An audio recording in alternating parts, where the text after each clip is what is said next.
ever found out who it was, there'll be nothing left of him but a greasy spot on the carpet. Well, we're just about on Mars. 7 minutes of terror. That's what it's all about. That's what this episode is all about. And you continue to see a lot of the drama develop between the characters.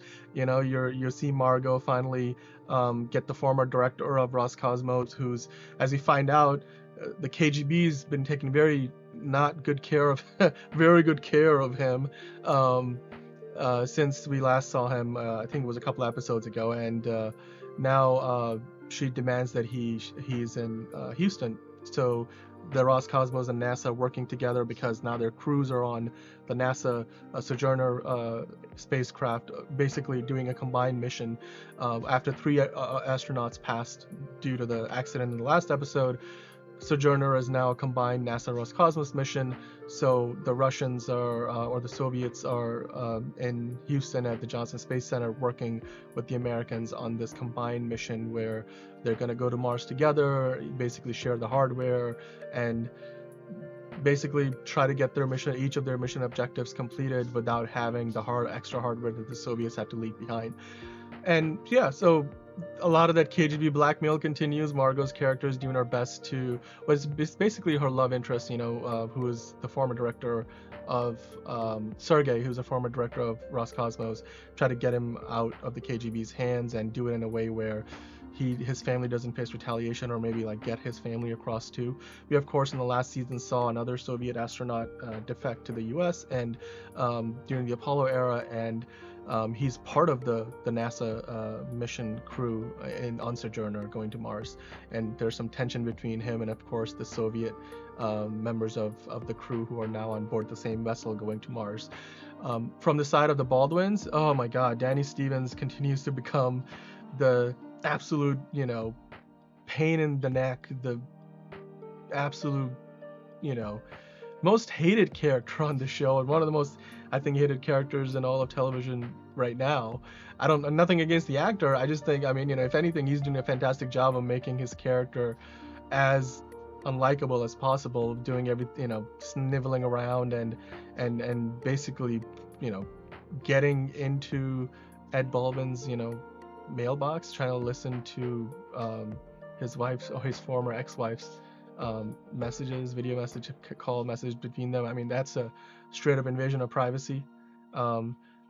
Stalker vibes. This is meant to be taking place in the 90s, but it's got such a contemporary thematic feel to it because we see movies and things like that today about people stalking others on using digital means and hacking into systems and whatnot. And it seems like Karen Baldwin is getting stalked by Danny Stevens right now, and I'm sure she's not going to feel good about that when she finds out, and I'm sure she's going to find out at some point because despite the fact that he's very clever and going about doing what he's doing, it seems like Danny Stevens is going to eventually get caught.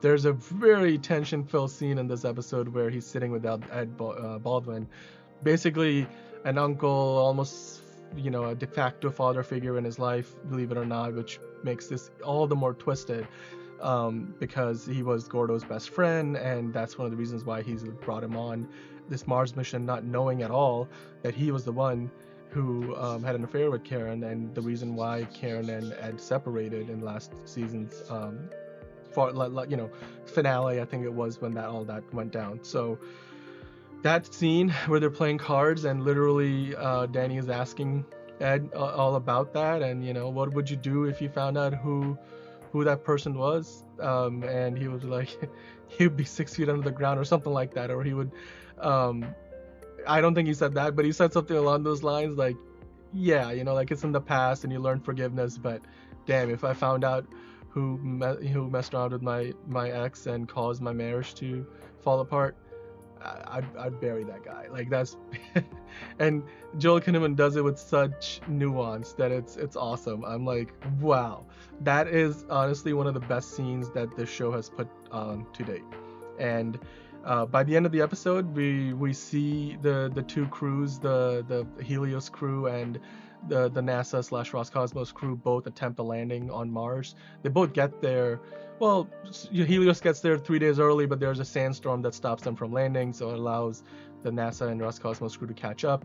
When they get there, their landing windows are pretty close to each other, and they both go for it, basically risking going through what's still a mild sandstorm with a lot of winds, especially in the upper atmosphere. So they have to like basically punch their way through a lot of turbulence, and you see them both both try to do it.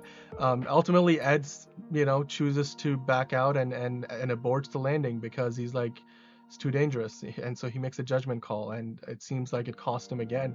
It cost him for the moon, and now he cost him here, and he was in charge of making that decision on both occasions, and he made the decision not to land. And from a character standpoint, it's a little tragic, and I guess he's gonna have to live with that because the NASA crew does go through with the landing and the land. And it's actually, that's kind of where the episode comes to an end. It's funny, the Russian guy is like, okay, peace, I'm going out, and Christ Marshall's character is like, Danny is like, wait, no, I'm going first. Wait, no, I thought we had an agreement. He's like, I don't have an agreement. And the Russian guy just runs out to basically be the first man to step foot on Mars, and she chases him down, and they're like making it look all nice and formal, but they basically trip their way down the ramp onto Mars, and they're showing it on, of course we see the newsreel version of that on Earth happening, and they're like, oh look, they're doing it together because they're holding each other's hands, and the people watching on screen probably thinking, oh look, they're doing it together, whereas both of these guys inside their spacesuits are basically trying to tussle their way onto the surface, and as soon as they land, they fall. And I'm sure like when that continues, they're gonna be like at each other's throats, and you get this like comedic moment where on the news they're like, oh look, they landed on Mars together, like, well, what a nice gesture. And whereas of course in reality they're totally gonna try to kill each other now, because what are you gonna do? I mean, if you can't even get along for that one part, now you have to spend months more on the surface, and then the months on the way back. So yeah, and then of course you have Helios, who still have yet to land on Mars. So there's a lot to come. I mean, this is only about halfway through the season. I'm excited to see where the rest of this goes. This was a great episode. After the last episode kind of frustrated me a little bit, this episode pulled me back in. The show is back on track, and I'm excited to see what comes next.